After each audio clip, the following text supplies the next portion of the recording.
Hey everyone, welcome back to more Yu-Gi-Oh! Duelist of the Roses Aqua Deck. I think last time we beat Ishtar and Pegasus, I believe. So we've got like 4 different options of who we want to face here. Like we can face any of these 4 people. So I think I'll face Necromancer first. I don't know why, just felt like facing him first. So yeah, Ishtar didn't really have anything for us as she's mostly using sea serpents. And she doesn't have any aquas, which I was maybe thinking she might have. On another note, I am sick, so or at least I was sick, and I think at this point I haven't recorded, by the way, in like a week and a half. At least doing this, and it's mostly down to the fact that I've been sick, and you can probably still hear it from my voice a bit, but I felt like I probably recovered enough to do the video without constantly sneezing and coughing and shit. But you know, if I do apologize for potential coughing, because I know it can be a little bit annoying. Alright, I mean, we got Roaring Ocean Snake, so I think we can just run Roaring Ocean Snake, if you're being honest. Yeah, Dragon Zombie, I mean, that monster must have gotten a 1000-point bonus. Or at least actually a 500, because, you know, deck leader giving him extra strength as well. So yeah, Roaring Ocean Snake, you just do your thing.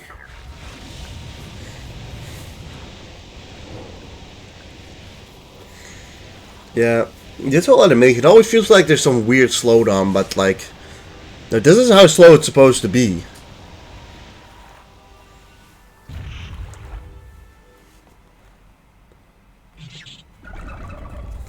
Well, an early 500 life points down, but to be honest, we already kind of got him onto that. I don't think he's got a lot to deal with outside of, you know, dark holing it.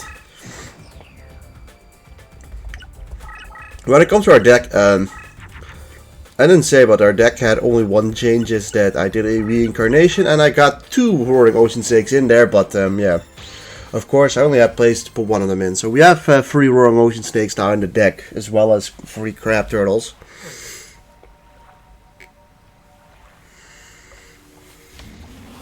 So yeah, Roaring Ocean Snake, you know, he does his attack and wipes out Armored Zombie as well.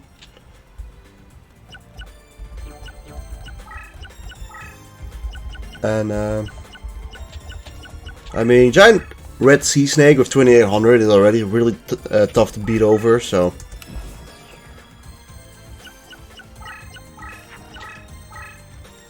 that being said, it does look like he is attacking into it with a ghoul with an appetite. Which I don't actually, I think this monster never came out outside of the OCG. Together with its counterpart, which is Gate D, and I know for a fact Gate D didn't come out in the OCG. Yeah, of these like original like 800 monsters, which are like the first couple of video games, there's a good chunk of them that never came out in the TCG, just based on the fact that like you didn't really need like 30 different 2-star monsters with 800 attack, you know what I mean? Like, they just didn't need the monsters, which is, I mean, I get it, right? But it's also kind of a shame, because there's some really interesting monsters in there.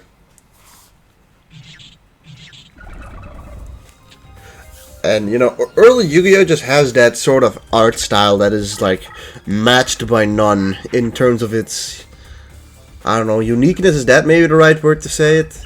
Probably not. Okay, I should not have put you all the way over there. As now, he's probably just gonna kill the giant red. Okay, he isn't.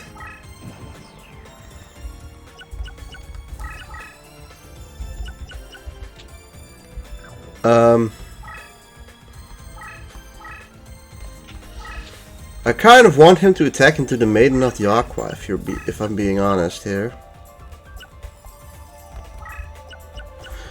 And I'm curious if he does actually tag into Maiden of the Aqua. He doesn't. Alright, he does give something a power up there. Hey, that is actually like really perfect. Although actually, you know, that kills. That's one unfortunate thing. But hey, they kind of both go down, so it's kind of alright.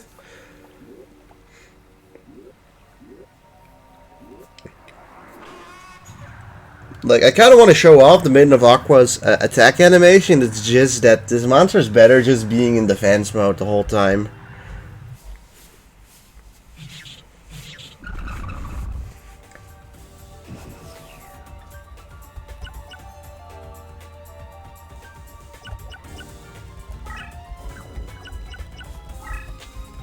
But we can do this. I mean, this increases everyone.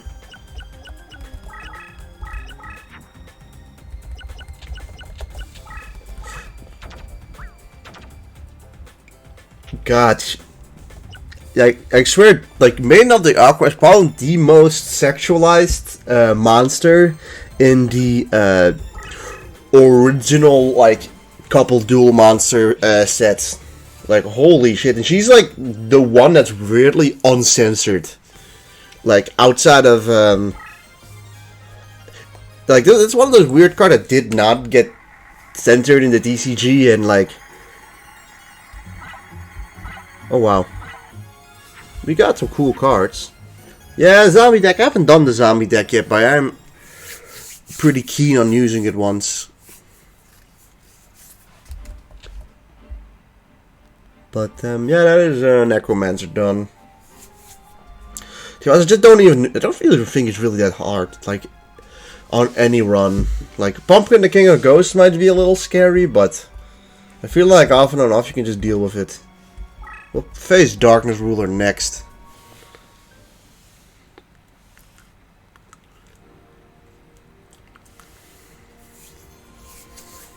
Oh yeah, the one downside on this map is that yeah, your deck master can't escape.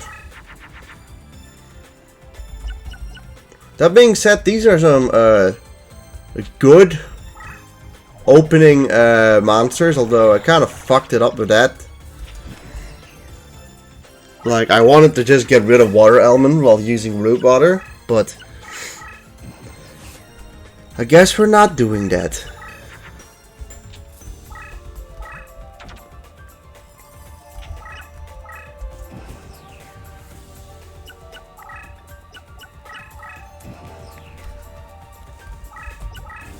Place you over here, and then you know, I'm just gonna allow him to tag into me, right?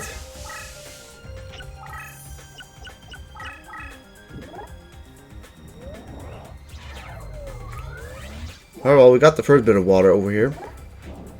Yeah, Relocation Power now has no shot.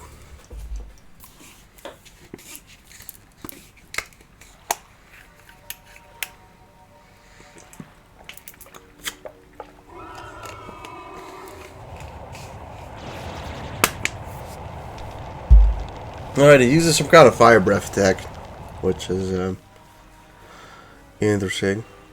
You know, Violet Drain I know is a cloud, but he also kind of looks like a brain. If it was blue, of course.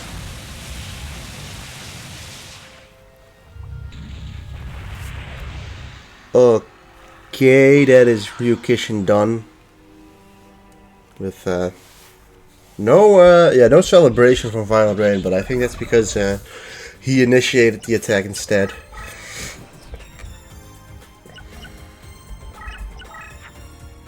Ooh, we got a really good card for this map.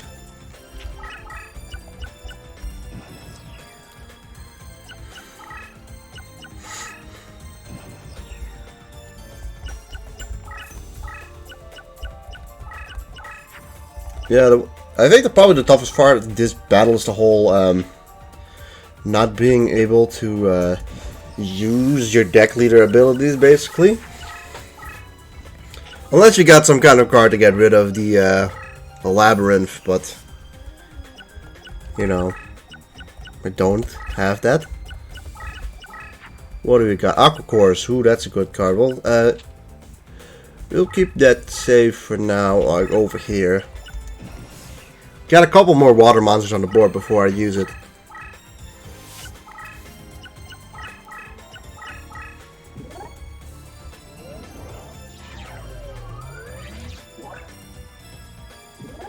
Whew. That was actually quite close. Because, yeah, his deck leader ability now actually does come into effect. Which he gives 400 to his monsters, but here we have Yushioni.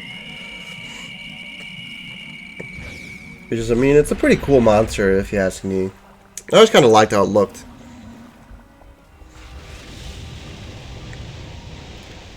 It's also generally not a bad card for its stats. Like, Wishioni is, I think, a 6-star monster, which allows you to get it with only 1 tribute card instead of 2, and then 20 on 50 isn't bad for 1 tribute. Of course, it's not, you know, Summon Skull, but if you've ever played some of the limiting formats of Yu-Gi-Oh!, you'll realize that that's not even that bad.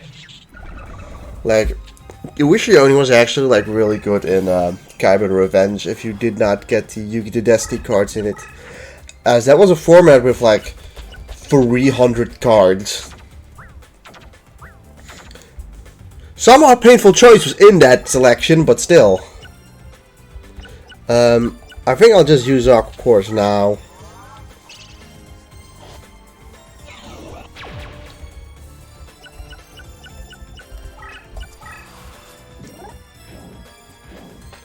There goes the Neck Hunter as well. Another card is pretty cool. I know that this card came out like... This card's from the... Like, one of the first booster sets. This came out, I think, in 99. In Japan, but then came out in... worldwide in like 2019, like 20 years later.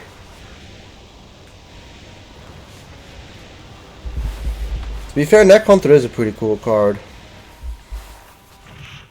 At least on like design wise. I mean, in actuality, the card kind of sucks. 1900 attack for what, a 5 or 6 star isn't good. To be honest, like, yeah, it's a 6 star. Is that actually his original stats? Nah, never mind. The stats are 1750. That's actually just really bad, straight up.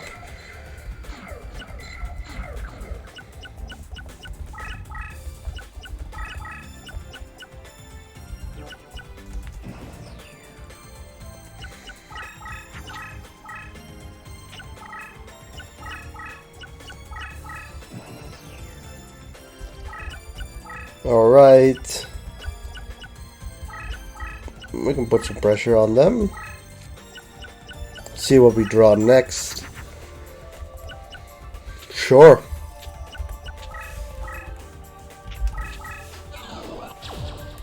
Power up my existing monsters a bit more.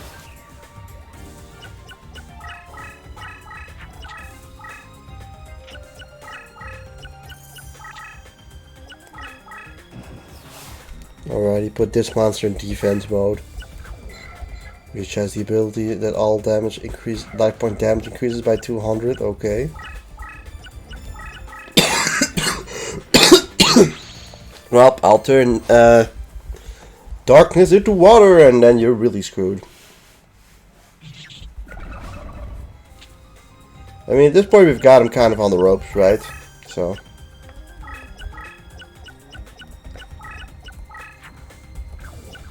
Alright, very interesting. We got the giant red sea snake here. I'll throw that guy in as well.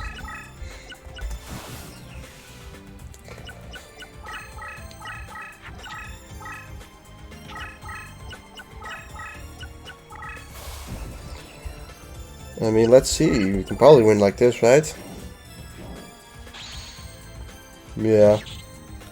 Okay, well that's the darkness ruler also defeated relatively easily, but like the hard part of this map is that without your deck leader, like you're often missing that 500 bonus or like whatever other bonus you use.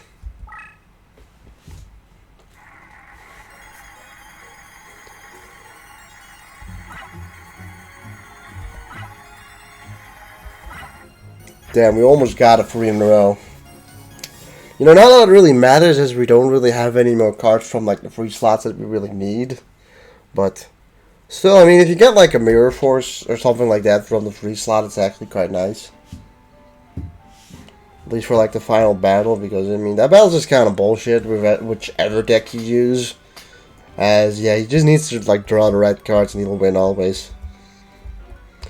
Alright, I'll face Keith as well in this episode.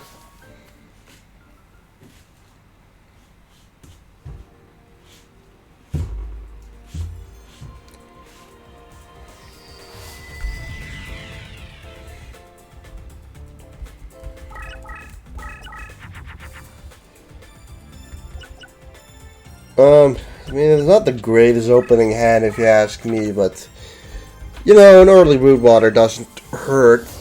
You got a little bit of water up in this.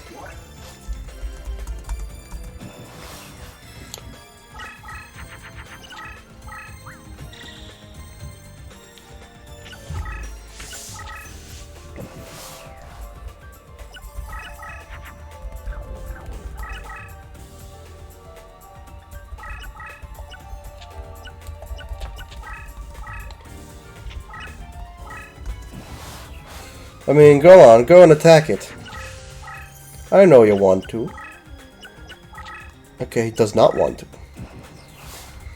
to. Machines don't actually give a buff to what's it called.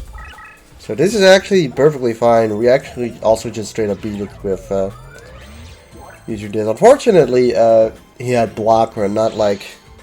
If you had some kind of a monster with more attack, he would have probably attacked into Violet Rain. And we probably would have been in an even better situation, but it is what it is.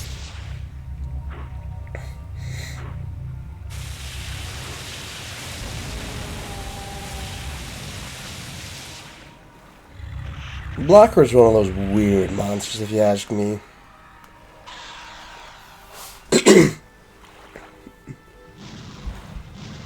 I don't know if this monster ever came out outside of the OCG. Looks like it wouldn't, but I know most of the effect monsters came out. So, who knows, really.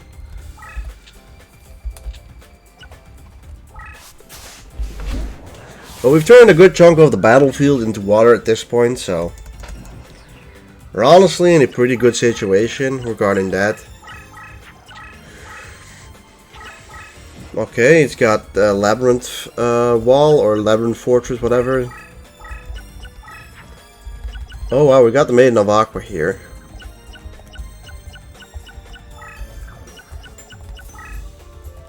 Let's get the Umi card like over there. Violet Rain can give like a free shot on you as well. Also, we did kind of leave our a deck leader exposed here. That's not as good. Of course, if he even goes for it, like he doesn't, he just goes for defense, which I mean, I kind of understand that. But I guess we've got to use Umi here, but I think that turns yeah, it turns those two spots in into water at least.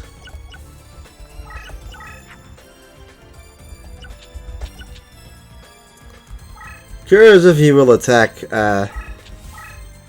Maiden of the Aqua if it's up there.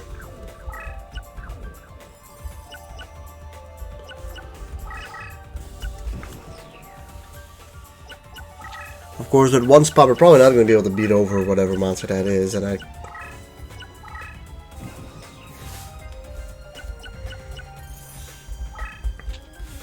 let's just use its effect.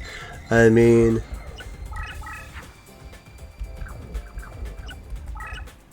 he loses like a lot of strength there.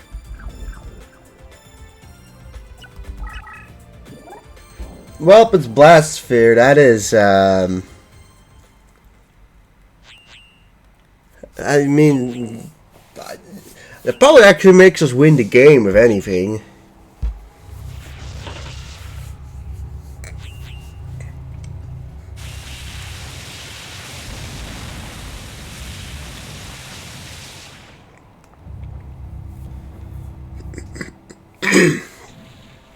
Yeah, I mean, that thing's gonna explode now, which, I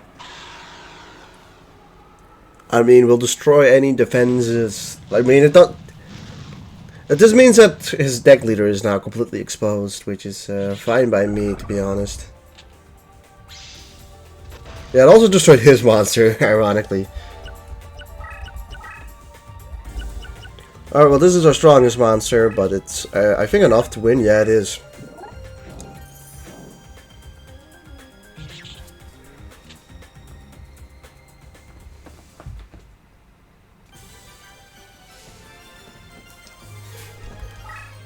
Yeah, that was a pretty easy run to get at Bandit Keith, but I honestly feel like this is one of the easier battles, to be honest. I had to play this battle so many times in the machine deck that I just sort of learned how to deal with him. Also, we got 3 in a row. We got the Trihorn Dragon. Isn't that pretty neat?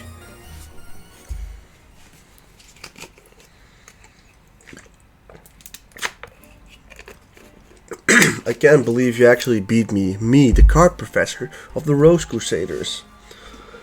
Alright, we beat Keith, which, you know, bans the camera over here for some reason, but yeah, everyone, if you enjoyed the episode, please leave a like, comment, and subscribe, and I'll see you guys next time. Goodbye!